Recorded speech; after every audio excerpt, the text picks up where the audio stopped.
Your time. Thank you.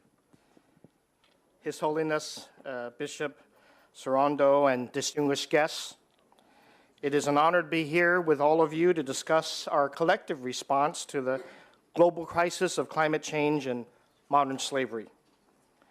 Thank you to His Holiness for his leadership and call to action. In his powerful and thoughtful encyclical, His Holiness reminded us of the exemplary life and teaching of St. Francis of Assisi. And simply stated, St. Francis taught us to be good stewards of our environment and to help the most marginalized in our society. St. Francis, as all of you know, is the patron saint of the city of San Francisco and the namesake of His Holiness. He remains an inspiration to all of us. The city of St. Francis is a world-class city and a compassionate city. With our strong economic foundation, we have a special opportunity to improve the lives of all of our residents by ensuring that every San Franciscan shares in the city's rising prosperity. Diversity, equality, environmental sustainability, and social justice are all San Francisco values. These values drive our commitment to lead and act with resolve on climate change and human trafficking. In San Francisco, we have reduced our greenhouse gas emissions 23% below the 1990 level. We are so proud of this, especially considering our population has grown by 15% and our economy has grown by 49% over the same time. And as we grow, we are growing sustainably. And we must ensure that our solutions to climate change benefit San Franciscans of all races and incomes and across all neighborhoods. Solar energy, vehicles, for example, must be for everyone and not just the rich. And we are succeeding. We are successfully fighting climate change while creating jobs and directly improving the lives of our residents. San Francisco's need to reduce our greenhouse gas emissions is represented by simply three numbers: 0, 50, 100. Zero waste to landfills. 50% of all trips by methods other than cars. 100% renewable energy. Let me briefly explain to you the 0, 50, and 100 and their significance. First, zero waste. The production, transportation, and disposal of our waste comprise 42% of our greenhouse gas emissions in the United States. Recycling and composting, both mandatory in San Francisco, help cut this down while creating jobs and conserving resources. Zero waste is among the quickest and most cost-effective strategies for local government to implement. And thanks to our residents and business partners, San Francisco is at 80% waste reduction rate.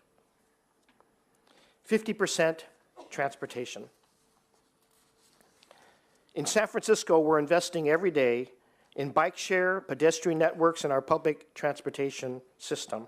And I'm pleased to report that San Francisco reached the 50% target just a few months ago, years ahead of our schedule. And finally, 100% renewable energy. Just over half of the greenhouse gas emissions come from energy used in the city's commercial and residential buildings. It's the biggest carbon source that we have. So we use less energy to power and heat our buildings, and we need to change our energy supply and source for renewable power. Well, how are we doing this? We are leading by example. Last month, City Hall of San Francisco, where I work, which is the oldest building in the nation to receive LEED Platinum certification, the highest possible rating from the U.S. Green Building Council. And our building is 100 years old. We have launched city solar incentives. We're empowering our low-income and underserved members of our community to benefit from solar economy, and we are working on a renewable energy program that will offer our residents and businesses electrical options that are cleaner than their existing energy and just as affordable. Well, I'm excited to announce today our city's next big step towards environmental justice and fighting climate change. And how better to share this news than with His Holiness and with our Governor Jerry Brown, who have both called for the reduction of the use of fossil fuels. And in California, our governor, as you heard, has set the groundbreaking climate change targets of reducing petroleum use in cars and trucks by 50%. His Holiness and Governor Brown and distinguished colleagues, San Francisco has heard the call, and we are acting locally. Today, I'm announcing that our city and our county of San Francisco will completely the use of petroleum diesel in our municipal fleet, all of our fire trucks, all of our municipal buses, all of our heavy-duty trucks, and replace it with renewable diesel by the end of this year. This action, thank you. This action will reduce greenhouse gas emissions from our diesel fleet by over 60%. And thanks to the credits at the federal and state level, the city's fuel costs will actually be reduced.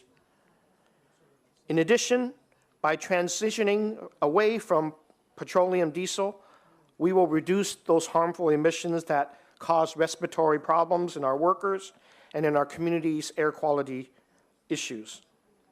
Well, as mayors, we know that we need to act aggressively to fight climate change, and our cities are the foundations and at the front lines of the impacts of climate change. And as His Holiness has correctly pointed out, we must also focus hard to eradicate all inequities wherever it lurks. Fighting human trafficking has been and will always be a priority of my administration. And my wife, Anita, who's here today with us, has been a tireless advocate helping to support victims of trafficking in San Francisco. Thank you, Anita, to your leadership to empower women and girls in promoting the Convention on the Elimination of All Forms of Discrimination Against Women, which San Francisco was the first city in the world to adopt. Our compassionate city is also taking a hard line on human trafficking, but with our San Francisco values. In 2016, the Bay Area has the honor of hosting the National Football League's Super Bowl 50. And while we celebrate the hosting of this worldwide sporting event, at the same time, we must increase public awareness of human trafficking that unfortunately occurs. We are collaborating with our neighborhood counties and the Super Bowl Host Committee to train 7,000 volunteers and staff at local hotels, restaurants, and other hospitality-related businesses to help identify people who are being trafficked and get them the services that they need. And while the Super Bowl is a great opportunity to amplify the awareness of human trafficking, we know that our vigilance must last 365 days a year and extend across the globe.